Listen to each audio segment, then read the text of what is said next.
Hi there.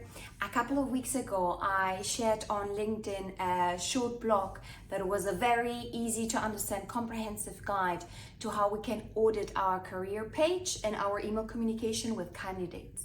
And as part of that blog, I was discussing the whole ATS experience from the moment we go on the career page, if we can apply on our phone or on our tablet or on their computer, and how all that experience was going to be hopefully very smooth for the candidates in order to ensure that you don't lose anyone that is interested in applying to one of your open roles and have the biggest pool for you to choose from.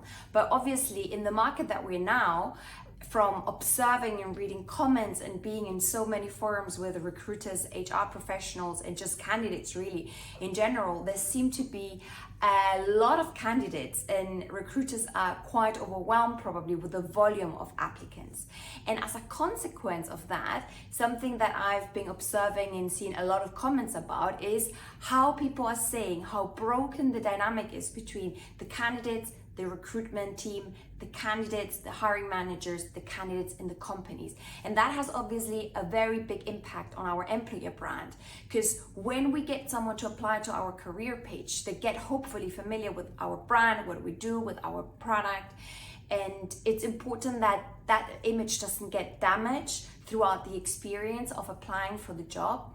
So I really urge everyone to really explore and think about the email communication that goes out. And in this video specifically, let's talk about rejection emails. There's a lot of ways that we can reject people, and there's a lot of dynamics that we can bring in. Some of the tips and things that I think work really well from my previous experience as a recruiter, but also being part of HR teams for the last 10 years of my career and speaking to people, is that there should be a tailored email communication that is relevant to the person that we're rejecting, even if it's a first rejection stage.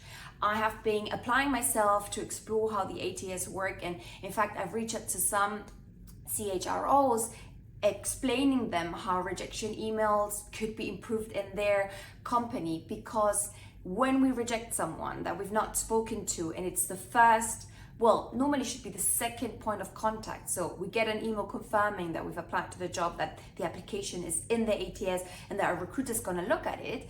And then the next email we get is a rejection. I have seen some emails bouncing back saying you've not been successful for this role, and then giving some feedback and some tips on how to put a CV together better, or how to be better on interview processes, or how to interview better.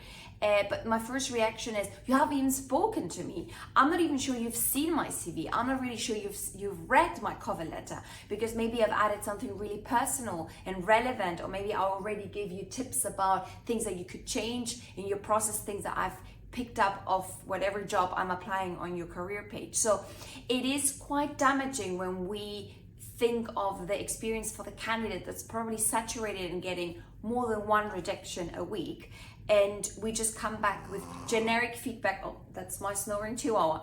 Generic feedback that doesn't add value and doesn't help them further, and actually just is quite disheartening, and it makes you feel that your application hasn't been read.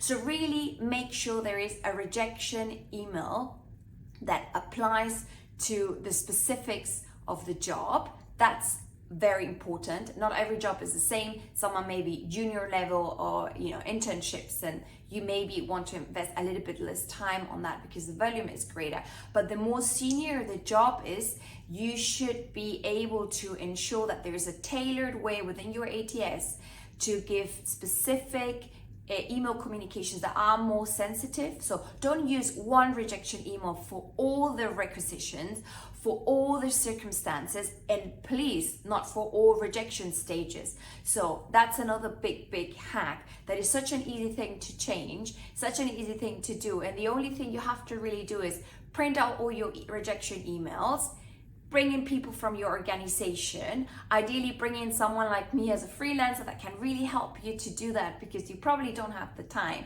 and that's why you haven't done that in first place. And make sure that you are being empathetic. If needed, bring people from the organization, not only C-level, bring different people get a group of, recruitment team, someone, you can create a little like side project for certain people and really get their input on what they would like to receive when they're in the process. And obviously get your new hires, because they've been on the outside trying to find jobs, and they will have a lot of feedback. So that's really a very, very simple hack. Another proposal and another really important thing that I believe is essential is when we get referrals from our employees, sometimes we may reject the person because it's not the right person, but when we're convincing our employees to refer someone, we should be able to have a more tailored and caring communication with that person they've referred, just because most probably they will catch up about it, and it will make both people from both sides feel a little bit deflated. So my recommendation is a phone call doesn't harm anyone.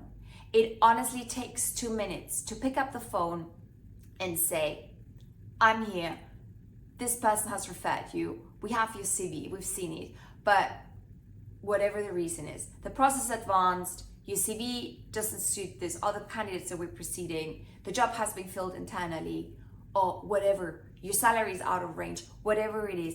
Take those 2 minutes. The conversation is not gonna drag longer. It's gonna make such a big impact on your brand, not only internally because of the person has referred, which is an employee and you need to really care about, but also externally because the rejected person is gonna be like, you know what, I'm going to keep an eye on this career page because these people are really cool. They really take the time to give you feedback and valuable feedback.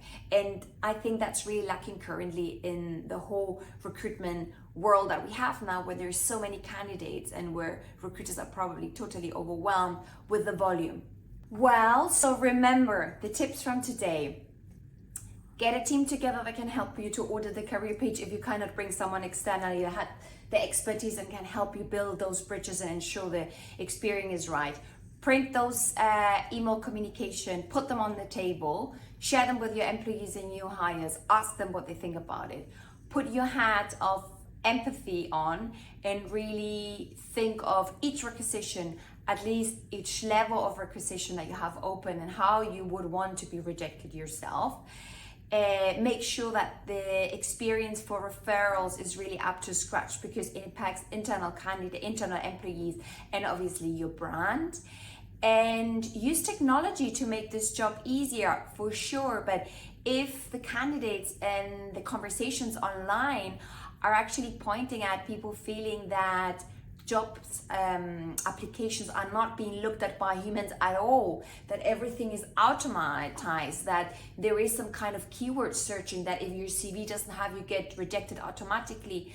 This really is very problematic, and we need to be really careful about our ATS and how we have implemented it and how we're using it. So no need to say that, same as you have to audit your career page, your career process and your ATS every year a couple of times and make sure that everything works. The same should be for your email workflow, for your emails, for the rejections and the experience that you're providing people.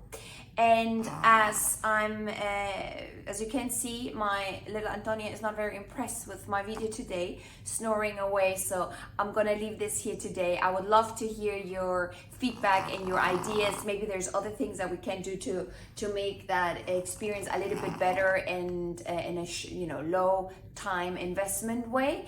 And I would love to hear your feedback. Thank you for listening.